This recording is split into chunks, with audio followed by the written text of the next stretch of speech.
అండి, welcome to future fortune channel. ఈ వీడియోలో మనం కాలసర్పదోషం గురించి మాట్లాడుకుందాం. ఎందుకంటే కాలసర్పదోషం అనే టాపిక్ జనరల్గా చాలా వీడియోలు మనం చూస్తాము. నేను కూడా ఒక వీడియో చేస్తున్నాను, కాలామృత యోగము, కాలసర్ప యోగం అని. బట్ ఇప్పుడున్న పరిస్థితుల్లో కాలసర్పదోషం అనేది నిజంగా మన జీవితంలో చూస్తుంటున్నాం. ఎందుకంటే ఇప్పుడు యాజ్ పర్ గోచారం మీకు కుంభంలో రాహువు, సింహంలో కేతువు ఉన్నారు. అయితే ఈ పరిస్థితిలో మనకి ప్రపంచంలో జరుగుతున్న పరిస్థితులు ఇవన్నీ మనకి గమనిస్తూనే వస్తున్నాం మనం. ఇదే టైంలో నిజంగానే వాళ్ళు చెప్పిన శాస్త్రం ప్రకారం ఒక ఇండివిజువల్గా అంటే వ్యక్తిగత జాతకంలో కాలసర్పదోషం ఉంటే అది అంతగా పెద్దగా పనిచేయదని పెద్ద ఎమినెంట్ ఆస్ట్రాలజర్స్ కూడా చెప్పున్నారు. అయితే ఇది ఎంతవరకు నిజంగా నా అనుభవంలో కొన్ని జాతకాలు చూస్తున్నాను. అయితే కొంతమంది వాళ్ళ జాతకాల ప్రకారం మంచి పొజిషన్స్లో ఉన్నప్పటికీ దే ఆర్ ఫేసింగ్ సమ్ అంటే సాటిస్ఫాక్షన్ అనేది వాళ్ళ జీవితంలో కొంచెం తక్కువగా ఉంది. ఈవెన్ తో దే ఆర్ మిలీనియర్స్. ఈ సాటిస్ఫాక్షన్ తక్కువగా ఉండడానికి గల కారణం ఏంటి అని మనం బాగా ఫైండ్ అవుట్ చేయగలిగితే ప్రతి జాతకంలో కొన్ని రూల్స్ ఉంటాయి. ఇప్పుడు చంద్రుడు ఏదో ఒక రూపంలో మనకి రాహుకేతువులతో కానీ లేదు శని యొక్క దృష్టి కానీ ఎంతో కలవడం కానీ జరిగితే, ఏదో ఒక రూపంలో శనితో కానీ రాహుకేతువుల యొక్క నక్షత్రాల్లో ఉండడం కానీ ఇట్లా ఒక రూల్ ఉంది. వీళ్ళకి కొంచెం మానసికంగా అంటే కొంచెం స్థిరత్వం తక్కువగా ఉంటుంది. దానివల్ల వీళ్ళు బాగా రైజింగ్ పొజిషన్లో ఉన్నప్పటికీ మానసిక ప్రశాంతత కొరవడి ఉంటుంది అని మనం మాట్లాడుకుంటాం.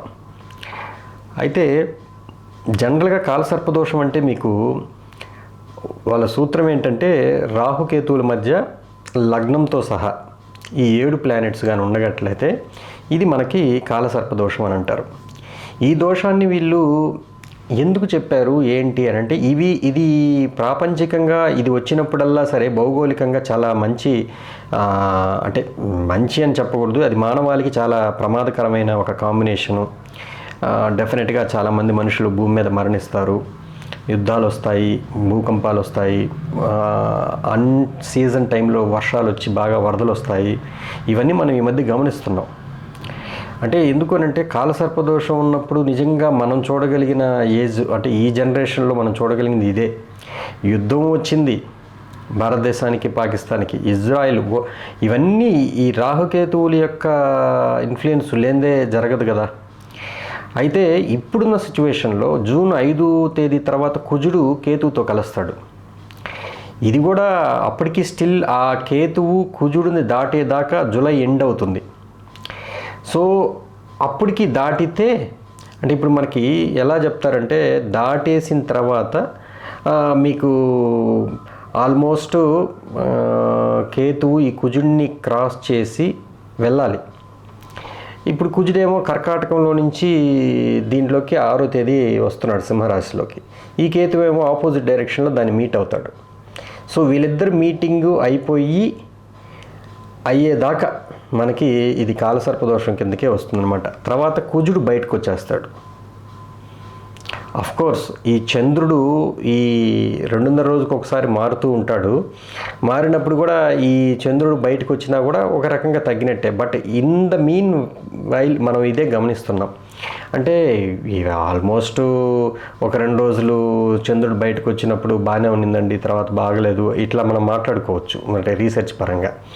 బట్ ఏదేమైనప్పటికీ రాహుకేతువుల మధ్య మెయిన్ ప్లానెట్స్ అన్నీ ఉన్నాయి కాబట్టి చాలా వరకు ఈ సమయంలో మన భూమి మీద కొన్ని డివాస్టివేషన్స్, అనుకోని ఊహించిన ప్రమాదాలు, విపత్కర పరిస్థితులు మనం చూస్తుంటాం. నిజంగా అయితే ఒక వ్యక్తి జాతకంలో నేను బాగా అంటే కాలసర్పదోషం ఉన్న టైంలో ఈ కాలసర్పదోషం ఒక వ్యక్తిగతంగా ఎలా పనిచేస్తుంది, లేదండి కాలామృత యోగం అనే ఒక యోగం కూడా ఉంది కదా. అంటే రాహుకేతువుల మధ్య అన్ని గ్రహాలు లగ్నంతో పాటు ఉంటే అది కాలసర్పదోషం అన్నారు, ఇది చెడుగా వర్ణించారు. మరి కాలామృత యోగం గురించి కూడా బాగా చెప్పుండాలి కదా, అమృత యోగం అంటున్నారు కదా అని అంటే కాలామృత యోగంలో అని అంటే కేతువు రాహు మధ్య అన్ని గ్రహాలు ఉన్నప్పుడు. సో మీకు ఒక వ్యక్తి ఇది ఎలా చెప్పొచ్చు అంటే కేతు మీనంలో ఉన్నాడు, ఎదురుగా కన్యలో రాహు ఉన్నాడు. లగ్నం మకర లగ్నం అయింది. అన్ని గ్రహాలు అంటే కుంభంలో ఒక గ్రహము, ధనస్సులో ఒక గ్రహము, సో తులలో ఒక 2-3 గ్రహాలు, సో అన్ని గ్రహాలు ఇక్కడే ఉండిపోయాయి అనుకోండి, ఏ గ్రహం కూడా బయట లేకుండా, అప్పుడు అది కంప్లీట్గా కాలసర్పదోషం కిందకి మాట్లాడుతుంటారు. అయితే ఇది నిజంగా కేఎన్ రావు గారు కూడా దీన్ని ఎక్కడ ఏ శాస్త్రంలో పూర్వీకులు ఎక్కడా వర్ణించలేదు, ఇది మధ్యలో వచ్చిన జ్యోతిష్యుల అభిప్రాయం అని అన్నారు. అది నిజమే. కాకపోతే అది ఎఫెక్టివ్గా పనిచేస్తుందా లేదా అనేది అనుభవపూర్వకంగా మనం తెలుసుకోవాలి.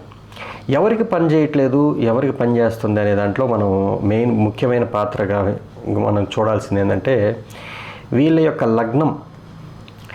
అంటే ఎప్పుడైనా ఒక మాయాగ్రహాలు ఎప్పుడైనా సరే, ఏది రాహు కానీ కేతు కానీ ఎప్పుడు బాగా వాటి యొక్క ప్రభావాన్ని చూపిస్తాయంటే మనకి సరైన జ్ఞానం లేనప్పుడు. ఈ జ్ఞానం అనేది ప్రసాదించే గ్రహం వచ్చి మనకి గురువే. సో ఈ గురువు సమాజంలో అంటే ఎప్పుడు కర్కాటక రాశిలో ఉచ్చస్థితి పొందుతాడు. చంద్రుడిని సమాజంగా తీసుకుంది ప్లానెట్కి. సో అందువల్ల ఏంటంటే సమాజాన్ని ఒక పద్ధతిలో గైడ్ చేసే వ్యక్తి గురువు. కాబట్టి ఈ గురువు ఈ అవుట్ ఆఫ్ సమాజం నుంచి ఆలోచించే వాళ్ళు, సమాజానికి రూల్స్కి డిఫరెంట్గా ఆలోచించే వాళ్ళు రాహుకేతువులు. కాబట్టి సో వీళ్ళు కాలసర్పదోషం ఉన్న వాళ్ళు, వీళ్ళు ఏదో ఒక రూపంలో సమాజానికి ఇష్టం లేని పనులు, సమాజ బహిష్కృతమైన పనులు చేయడం ద్వారా ఇబ్బందులు పడతారు అనేది కూడా కొంతమంది చెప్తారు. అయితే అది అందరి జాతకాల్లో పనిచేస్తుందా అని అంటే లేదు. నేను గమనించిన జాతకాల్లో లగ్నాధిపతి బలంగా ఉన్న జాతకులు, అంటే ఒకటి వాళ్ళు ఉచ్చస్థితిలో కానీ, లేదా ఉచ్చస్థితిలో ఉన్న గురువు లగ్నాన్ని చూడడం వల్ల కానీ, లేదు లగ్నాధిపతి గురువుతో చేరినందువల్ల కానీ, మంచి ప్లేసెస్లో అంటే కేంద్ర, త్రికోణ, మెయిన్ 11వ ఇల్లు, ఇవి కూడా గమనించాను. 11వ ఇంట్లో లగ్నాధిపతి ఏకాదశంలో ఉంటే ఇంకా కోరికలు ఎక్కువగా పెంపొందిస్తుంది. రాహు యొక్క ప్రభావం ఇంకా పెరుగుతుంది. అందువల్ల ఏంటంటే వీళ్ళకి కొంచెం అసంతృప్తి అనేది ఉంది. బట్ అయితే స్టిల్ బాగానే మంచి పొజిషన్కి వెళ్ళి ఉన్నారు. వీళ్ళకి అసంతృప్తి. లగ్నాధిపతి బలంగా ఉన్నవాళ్ళు, గురువు కేంద్రంలో ఉన్నవాళ్ళు, గురువు చేత గ్రహ దృష్టి ఈ రాహు మీద ఉన్నవాళ్ళు. ఇప్పుడు ఎలా సార్ గురువు దృష్టి రాహు మీద ఉంటుంది అని అంటే, మీకు నేను చెప్పిన ఎగ్జాంపుల్లో ఒకవేళ మకర లగ్నంలో గురువు ఉన్నాడు అనుకోండి, ఈ గురువు తన యొక్క 9వ దృష్టితో రాహువును చూస్తాడు.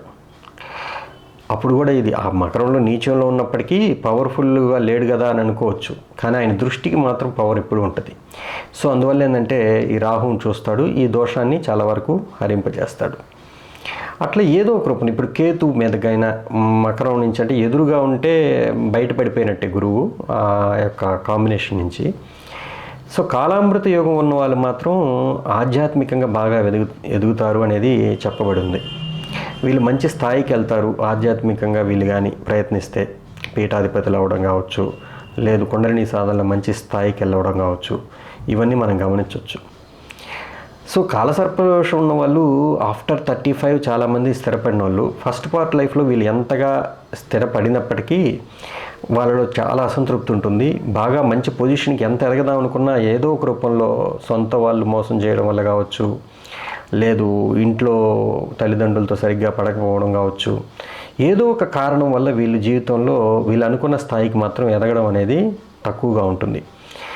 ఇది కొంతమంది జాతకాలు బాగా పరిశీలించిన పిమ్మట చెప్తున్నాను. ఆఫ్టర్ 35, 36 తర్వాత మాత్రం వీళ్ళలో అంటే వీళ్ళు జన్మస్థానం నుంచి దూరంగా వెళ్ళినందువల్ల, సో వీళ్ళకంటూ ఒక స్పెసిఫిక్ ఐడియాస్ అంటే మైండ్లో వచ్చినందువల్ల ఇంకా చాలు, ఇక నుంచి ఇదంతా ఆపేసి మనం కొత్తగా డెవలప్ అవుదాం అని ఒక మైండ్లో సంకల్పం వచ్చినందువల్ల వీళ్ళు దూర ప్రాంతాలకు వెళ్ళి బాగా స్థిరపడి ఉన్నారు. కాలసర్పదోషం అయితే వీళ్ళు జనరల్గా శాస్త్రాల్లో చెప్పినట్టు మనం మామూలుగా మనం రెగ్యులర్గా వినే దోష అంటే ఈ యొక్క శాంతి పరిహారాలు మనం వినవలసింది. అంటే లేదండి, అన్ని ఆస్పెక్ట్స్లో వీళ్ళు పుట్టినప్పటి నుంచి వీళ్ళ యొక్క చదువులో, లేదు వీళ్ళు పెళ్లి చేసుకుంటే, తర్వాత సంతాన విషయంలో, తర్వాత ఉద్యోగంలో, గృహ నిర్మాణంలో, అన్నిట్లో ఏదో ఒక సెట్ బ్యాక్స్ ఉండనే ఉంటాయి. ప్రతిదీ వీళ్ళు అనుకున్న టైంకి జరగదు.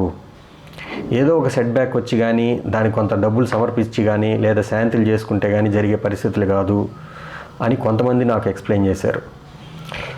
అయితే అది నేను చెప్పినట్టు లగ్నాధిపతి బలంగా లేని వాళ్ళు, తర్వాత లగ్నాన్ని నెగిటివ్ ప్లానెట్స్ చూసిన వాళ్ళు, 6, 8, 12 స్థానాధిపతుల లగ్నంలో ఉన్నవాళ్ళు, వీళ్ళందరూ కొంచెం అంటే డైరెక్షన్స్ కరెక్ట్గా లేనందువల్ల, సరైన నాలెడ్జ్ లేనందువల్ల, గైడెన్స్ లేనందువల్ల జీవితంలో 35వ సంవత్సరాల దాకా బాగా ఇబ్బంది పడతారు.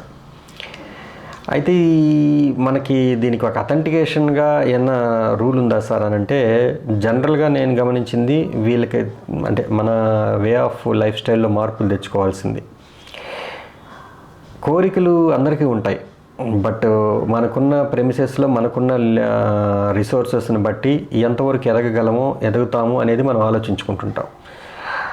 లేదు నాకు ఆకాశానికి నిచ్చిన, ఇప్పుడు చిరంజీవి గారి జాతకం, ఆయన పుట్టిన స్టేటస్ వైజ్ చూస్తే ఇప్పుడున్న స్టేటస్కి చాలా ఆకాశానికి భూమికి ఉన్న తేడా ఉంటుంది. కానీ బయట పరిస్థితులు అనుకూలించకపోవచ్చు, ఆత్మస్థైర్యము, లోపల ఒక నమ్మకము, తెలియని ఒక నమ్మకం ఉంటుంది. అదే గ్రహబలం అంటారు. నేను ఎదగగలను, నేను 100% ఎదుగుతాను, చూపించగలను, ఎదిగి చూపిస్తాను, ఇలా ఉంటాయి మామూలు జనరల్గా. అయితే ఇది ఆధ్యాత్మికంగా వీళ్ళు కొన్ని పనులు చేసినందువల్ల, కొంతమంది నాగశిల ప్రతిష్ఠ చేశారు చిరంజీవి గారు అంటారు, లేకపోతే ఇంకో చోట గుడి కట్టించారంటారు.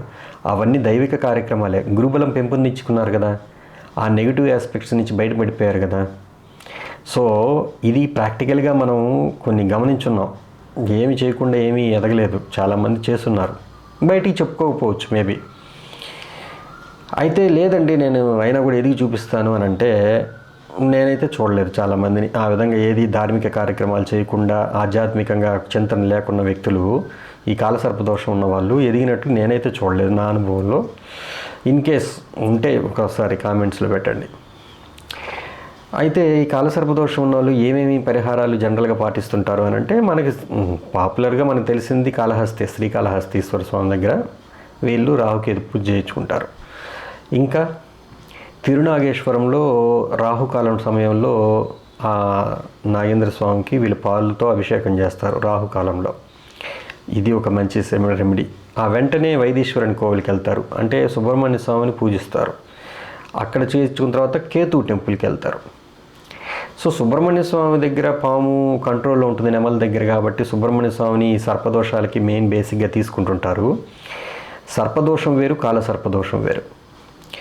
ఈ విధంగా మాట్లాడితే మనం దోషాల గురించి ఎక్కువగా మాట్లాడుకున్నప్పటికీ ప్రాక్టికల్గా కొన్ని ప్రూవ్ అయి ఉన్నాయి కాబట్టి అవి స్టిల్ మనుగడలో ఉన్నాయన్నమాట ఆ దోషాలు. ఎందుకు తెలియని ఒక అంటే పూర్వజన్మలో మనం పాము పుట్టల్ని తవ్వామండి, మీరు మీ ఇల్లు కట్టించుకునేదానికి ఆ చెట్లను కొట్టేశారు, ఆ చెట్ల కింద పుట్టలు ఉన్నాయి, దానివల్ల ఆ పాము యొక్క శాపం వల్ల మీరు ఈ జన్మలో మీకు భూమి లభించట్లేదు కరెక్ట్గా మీకు. ఇది ఎవరికి కనిపిస్తుంది? కుజరాహువులు కలిసిన వాళ్ళకి, చంద్రుడి నుంచి అష్టమంలో రాహు ఉన్న వాళ్ళకి.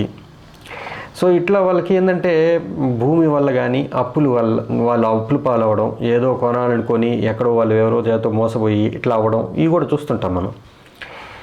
దానికి ఈ జన్మలో ఏం చేయాలి మరి? కాంపన్సేట్గా మనం చెట్లను పెంచాలి. సో ఇది కూడా ఒకట. ఇప్పుడు మనం నాగశిల ప్రతిష్ఠ చేసి వాటికి ఒక జీవం అంటే జీవం ఉన్నట్టుగా భావించి వాటికి అన్నిటికీ పూజ చేసి వాటి యొక్క దీవెనలు పొందాలనేది నాగశిల ప్రతిష్ఠ. నిజంగా ఆడేం జీవం వచ్చి ఉండదు కదా, మనం కల్పించుకొని చేస్తాం. అంటే మనలో అపరాధ భావం తొలగిపోతుంది అనమాట. అపరాధ భావం తొలగిపోయిందనుకోండి, ఆటోమేటిక్గా మీలో సోల్ పవర్ పెరుగుతుంది. వే మనం చేసే ప్రతి పని కూడా మనలో ఉన్న అపరాధ భావాన్ని తొలగించుకోవడం కోసమే. సో మనం ఎప్పుడైతే పరిపూర్ణమైన ఆత్మస్వరూపంగా మనం కానీ భావించగలిగితే then no need to do anything, any remedies. ఎందుకంటే ప్రపంచం అంతా నువ్వే అయిపోయి ఉంటావు. అయితే ఈ కాలసర్పదోషంలో బేస్ చేసుకొని చాలామంది చెప్తుంటారండి, నేను ఏదో ఒకటి చేయాల్సిందే అంటే చెయ్యండి. అది మోసమా లేకపోతే ఇంకోటే కాదు. పరిపూర్ణంగా మీరు ఒకవేళ నమ్మారు, మీ జీవితంలో అలాగే జరుగుతున్నాయి, సంఘటనలు చూస్తుంటే మీ ఊహకు అందకుండా కొన్ని సంఘటనలు జరుగుతున్నాయి, మీ చార్ట్ 2 చోట్ల చూపించిన తర్వాత కూడా కన్ఫర్మ్ చేశారు అన్నప్పుడు డెఫినెట్గా మీరు ఖర్చు పెట్టాల్సిందే, దేవాలయాలకు వెళ్ళాల్సిందే. ఆ బలం, ఆ ఎనర్జీని మీరు మళ్ళీ మీ యొక్క సంచిత కర్మలో వేసుకోవాల్సిందే. దెన్ ఇవన్నీ కూడా మీకు వర్కౌట్ అవుతాయి డెఫినెట్గా. త్రయంబకేశ్వరంలో దీనికి చాలా బాగా చేస్తారనేది కూడా మనం వినున్నాం. అందుకని కాలసర్పదోషం మీది పక్కాగా ఉంది, లేదండి నాకు లగ్నం బయటపడిపోయింది, లేదండి ఒక గ్రహం బయట ఉందండి అంటే దీన్ని మళ్ళీ పార్షియల్ కాలసర్పదోషం, పాక్షికంగా ఉందండి అని చెప్తారు. పాక్షికంగా ఉంది లేకపోతే ఫుల్గా ఉంది ఇవన్నీ తెలుసుకున్నప్పుడు మీకు ఏదో ఒక రూపంలో మన మనసు ఎదుగుతుంటుంది అనమాట, దీనివల్ల పని కావట్లేదు అని మనం ఒక కంక్లూషన్కి వస్తాం. నిజంగా చెప్పాలంటే ఒకవేళ మీ చేత అవి చేయించబడిన తర్వాత ఆ కర్మలు అంటే మీ యొక్క జోబిలో నుంచి ఒక ధన రూపంలో కానీ లేదా సేవా మార్గంలో దేవుడికి సేవ చేయడం ద్వారా కానీ ఈ కర్మ క్షయం అయిన తర్వాత లేదా ధనక్షయం అయిన తర్వాత మీకు రిలీఫ్ రావాలని రాసుంటే మీ జాతకంలో మీరు నమ్ముతారు, మీరు వెళ్తారు. అదర్వైజ్ నేను అసలు ఏమీ చేయలేదు, ఇంతవరకు నేను బాగానే పైకి వచ్చాను అని అంటే మీరు ఏదో ఒక రూపంలో హెల్ప్ చేస్తుంటారు. గురుగ్రహ ప్రభావితంగా అంటే గుడికి డొనేషన్స్ ఇవ్వడము, మీకు తెలియకుండానే వేరే వాళ్ళు వచ్చి మీ దగ్గర డబ్బులు తీసుకొని అది ఏదైనా గుడికి దానంగా ఇవ్వడము, ఇలా కూడా మీకు ఇండైరెక్ట్గా జరుగుంటాయి. ఏది జరగకుండా గురుబలం లేకుండా ఈ కాలసర్పదోషం నుంచి బయటపడేది కష్టం. అయితే ఈ కాలసర్పదోషంలో మనకి చాలా దోషాలు ఉంటాయండి. లగ్నంలో ఉంటే ఇప్పుడు అనంత కాలసర్పదోషం అని, రెండో ఇంట్లో ఉంటే కులిక కాలసర్పదోషం అని, లేకపోతే ఇట్లా వాసుకి కాలసర్పదోషం మూడో ఇంట్లో ఉంటే రాహు, ఇలా మనం 12 రకాలుగా మనం వింటుంటాం. కానీ అవన్నీ కూడా లగ్నము. అయితే ఇప్పుడు ఈ లగ్నంలో మనం మామూలుగానే రాహుకేతువులు ఎఫెక్ట్ లగ్నంలో ఉంటే ఏంటండి అంటే సప్తమంలో కేతు ఉంటాడు, భార్యతో ఇబ్బందులు ఉంటుంది, ఆమె యొక్క అనారోగ్యం ఉంటుంది, ఆమెకి ఏదో ఒక రూపంలో ఆమెతో చికాకులు ఉంటాయి అనేది మనకు మామూలుగా తెలిసిన విషయమే. దానికి మళ్ళీ సపరేట్గా ఒక పేరు పెట్టి వీళ్ళు చేసి ఉండొచ్చు. అది ఏదేమైనప్పటికీ ఆ ఇన్ఫ్లుయెన్స్ అయితే తెలుస్తుంది. ఆ దశలు జరిగేటప్పుడు రాహు దశ కానీ కేతు దశ కానీ జరగాలి మీకు జీవితంలో. ఫస్ట్ పాయింట్ ఆ ఎఫెక్ట్స్ కంప్లీట్గా అనుభవించాలంటే. లేదనండి నాకు ఏ దశ జరుగుతున్నా నాకు కలిసి రాలేదనంటే మీ వయసు కనీసం 36 దాటితే అట్లీస్ట్ మీకు కొంచెం ఆ యొక్క మైండ్ సెట్ నుంచి బయటపడిపోతారు. ఈ లోపల మీరు 42 తర్వాత అయితే అసలు రాహుకి మెచ్యూరిటీ ఏజ్ చెప్పున్నారు కాబట్టి 40s తర్వాత నుంచి మీరు లైఫ్లో కొంచెం బాగానే సెటిల్ అవుతారు. వన్స్ ఇవన్నీ మీ ప్రారంభ కర్మంతా అనుభవించిన తర్వాత సెటిల్మెంట్ బ్రహ్మాండంగా సెటిల్ అయిన వాళ్ళు చాలామంది ఉన్నారు కాలసర్పదోషం ఉన్నవాళ్ళు. Still they are having some dissatisfaction about their living life style అనుకోండి ఏదో ఒక రూపంలో. అందుకని వీళ్ళకి చెప్పదగిన సలహా ఏంటంటే వీళ్ళు డెఫినెట్గా turn in to spiritual life. వీళ్ళ ఆధ్యాత్మిక మార్గంలోకి ఏదో ఒక రూపంలో అది బలవంతంగా అయినా సరే గుళ్ళకి వెళ్ళడం కావచ్చు, సత్సంగంలో పాల్గొనడం కావచ్చు, నెమ్మదిగా వీళ్ళ వ్యక్తిత్వ నిర్మాణంలో మార్పులు తీసుకురాగలిగితే వీళ్ళు ఈ యొక్క కాలసర్పదోషం అనే పదం నుంచి బయటకు వచ్చేస్తారు. స్టిల్ నేను చాలామందిని చూశాను, చాలా బాగా వాళ్ళు ఆధ్యాత్మిక చింతన కలిగిన వ్యక్తులే, వాళ్ళు బాగా ఉన్నారు కూడా. అయితే నేను గమనించింది వాళ్ళు చెప్పిన విషయం ఏంటంటే వాళ్ళు 36 వచ్చినప్పటి నుంచి లైఫ్లో మంచి మార్పులు వచ్చాయని చెప్పారు ప్రాక్టికల్గా. సో ఇది కూడా మనం చెప్పుకోదగిన ఇది. సో ఈ వీడియోలో కాలసర్పదోషం గురించి ఒక క్లుప్తంగా ఒక మాట్లాడదాం అనిపించింది. ఎందుకంటే ఇప్పుడున్న భౌగోళిక పరిస్థితుల్లో మనం గమనిస్తున్నాం కాబట్టి ఎలా ఉంటున్నాయి ఏంటి పరిస్థితులని. మామూలుగా కేఎన్ రావు గారు కావచ్చు, పెద్ద పెద్ద ఆస్ట్రాలజర్స్ కావచ్చు, భౌగోళికమైన మార్పులు ఎక్కువ ఉంటాయి, ఇండివిజువల్గా పెద్ద ఉండవు అని అన్నారు. కానీ ఇండివిజువల్గా కూడా లోపల వాళ్ళ మనుషుల్లో వాళ్ళ జీవితాల్లో తుఫాను లాంటి సంఘటనలు కూడా జరుగుతాయి. వాళ్ళు ఎన్నోసార్లు చచ్చి బతుకుంటారు, అలాంటివి కూడా జరుగుంటాయి. అంటే అంత అవమానం జరిగి ఉండొచ్చు, అంత నమ్ముకున్న వాళ్ళు మోసం చేసి ఉండొచ్చు. ఇవన్నీ ఎందుకు జరుగుతాయి ఏంటి అంటే ప్రారంభ కర్మ మీకు ఇదిగోండి ఈ ప్లేస్లో ఉన్నాయని. దెన్ మనం ఏం తెలుసుకున్నాం, ఓకే దీనివల్ల ఇది జరిగింది కాబట్టి మనం కొంతకాలం వెయిట్ చేయాలి, మనం దేవుణ్ణి నమ్ముకోవాలి, మనం ఎక్కువ కోరికలు పెట్టుకొని ఓవర్ యాక్షన్ చేయకుండా, ఇన్వెస్ట్మెంట్స్ చేయకుండా కొంచెం లిమిటెడ్ వేలో లైఫ్లో బాగా లిమిటెడ్గా బతుకుదాము అనే మైండ్లో ఉండాలి. ఉన్న దాంట్లో తృప్తి చెందడం నేర్చుకోవాలి. ఇవన్నీ కూడా మీకు అలవాటు అయిపోతుంది ఆధ్యాత్మిక జగత్తులో. అప్పటి నుంచి లైఫ్ కొత్త కోణంలో కనిపిస్తుంది. అప్పుడు ఆఫ్టర్ 36 తర్వాత మీకు మంచిగా జీవితాన్ని అనుభవించే అవకాశాలు వస్తాయి. అప్పటికి మీ కోరికలు ఈ అలవాటు చేసుకున్న తర్వాత అప్పుడు 1 కోటి రూపాయలు వచ్చినా కూడా ఇంత డబ్బులు ఏం చేసుకోవాలి అనిపిస్తుంది.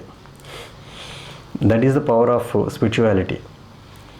సో అందుకని ఎవరైనా సరే ఈ కాలసర్పదోషం ఉన్న వాళ్ళు ఈ వీడియో చూసినందువల్ల మంచి మార్గంలోనే ఉంటారని నేను భావిస్తున్నాను.